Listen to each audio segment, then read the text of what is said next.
Hey chess fans, today I'm bringing you a game between Peter Biyiasis and Bill Jordan from 1982 San Jose Open. Bill recently watched a video on this channel, brought this game to my attention, and it is worth looking at. So let's take a look. Peter with the white pieces starts off with e4, and they go into accelerated, or sorry, a hyper accelerated dragon variation.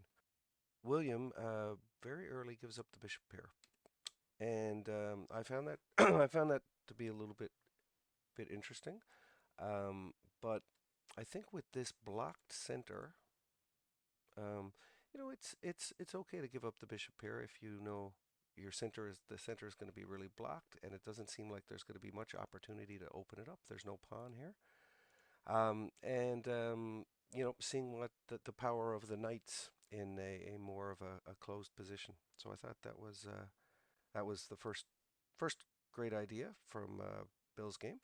And then we have this move, which is, years later, the computer really likes this move. And I think, the idea is that, after this trade, you just have a lot of pieces, uh, you know, able to gang up on this pawn, which will end up being a target. So we have this move here by Peter.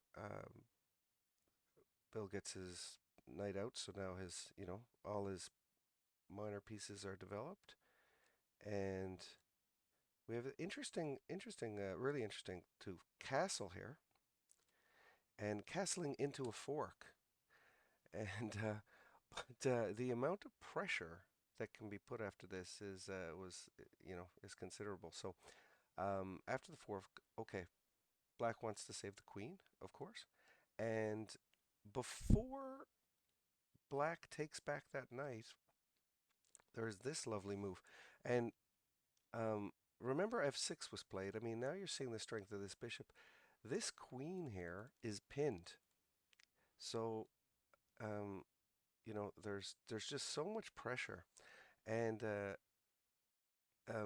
White brings out this bishop to now. So now the queen, at least the queen isn't hanging. Because now the queen has a defender. So if this knight moves and the queen takes queen, now at least it will be recaptured. Take back the knight, and now as far as the point count is, White is only up 1 point after the exchange because Black did regain a pawn. Now, the but there you got to notice that this pawn is a passed pawn, and I mean, and it's connected. So I think Black easily has compensation, even though the computer, says this position is level. After looking at this game a few times, I would much rather be Black here because I've been able, with the computer's help, been able to see some great ideas for Black. So um, after this move, kicking the knight, Bishop comes here, and White makes this mistake.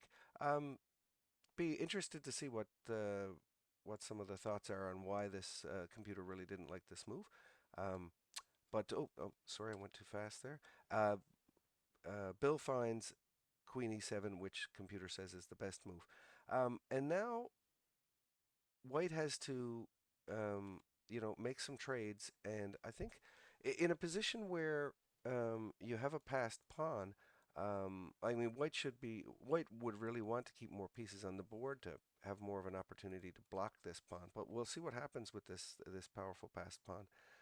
Another great move from Black, and we have this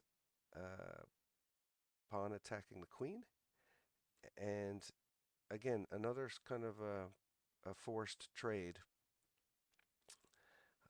here, which is now it's just making this pawn, more and more valuable. And you can see that now the pawn is starting to roll, and it's just so much pressure. This move allows this check, allows this trade, and now White's pawn structure is completely decimated, and um, Often this is a really good lesson here. Often you have a passed pawn and it gets all the way across, but that's not going to give you a queen. Very often when you get a passed pawn to the seventh rank, you're going to use that as a any kind of a decoy or deflection. So that's what Bill does here.